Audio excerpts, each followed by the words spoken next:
জীবন মানেই যুদ্ধ কথাটা খুব সহজেই হয়তো আমরা বলে ফেলি, কিন্তু জীবন সত্যি যখন যুদ্ধের মুখোমুখি তখন কি এই কথাটা এত সহজে বলা যায়?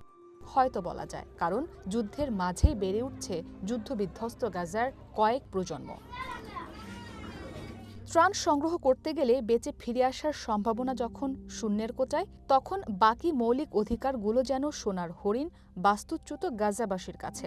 তারপরও তারা চেষ্টা করছেন প্রতিনিয়ত স্বাভাবিক জীবনযাপনের।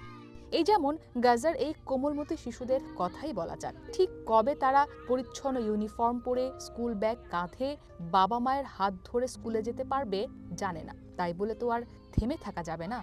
আশ্রয় শিবিরের তাঁবুতে চলছে অনাহারে বেঁচে থাকা গাজার শিশুদের পড়াশোনা। শিশুরা যেন পড়াশোনা চালিয়ে যেতে পারে সেই চেষ্টা করছেন ফিলিস্তিনি শিক্ষকরা। আমাদের শিশুরা রাস্তায় বেড়ে উঠছে, তাদের থাকার জায়গা নেই, স্কুলও নেই। অনেক খুঁজলে হয়তো দু একটা স্কুল পাওয়া যাবে। আমরা চেষ্টা করছি বাচ্চাদের একত্রিত করে পড়াশোনা চালিয়ে যাওয়ার। তাঁবুতে হলেও পড়াশোনা শুরু করতে পেরে খুশি ফিলিস্তিনি শিশুরা। শিক্ষার মতো গুরুত্বপূর্ণ মৌলিক অধিকার বঞ্চিত হওয়ার আক্ষেপ তাদের কণ্ঠে। আমরা অধিকার বঞ্চিত। জন্মের পর থেকেই আমরা যুদ্ধ দেখছি। আমাদের কোনো সার্টিফিকেট নেই। আমরা 2 বছর ধরে পড়াশোনা করতে পারছি না।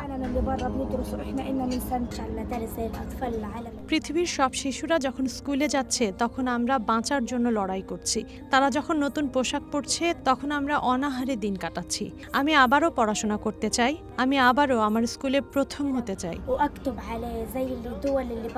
দেশটির শিক্ষা মন্ত্রণালয়ের তথ্য মতে ফিলিস্তিনে 307টি স্কুলের মধ্যে 293টি স্কুল ধ্বংস হয়ে গেছে। আর জাতিসংঘের মানবিক বিষয়ক সমন্বয় কার্যালয় জানিয়েছে গাজার 97% শিক্ষা প্রতিষ্ঠান ক্ষতিগ্রস্ত হয়েছে, যার মধ্যে 91% শিক্ষা প্রতিষ্ঠান চালু করতে বড় ধরনের আর্থিক সহায়তা প্রয়োজন। ইসরাত মুক্তি, ওয়ান ইন্টারন্যাশনাল ডেস্ক।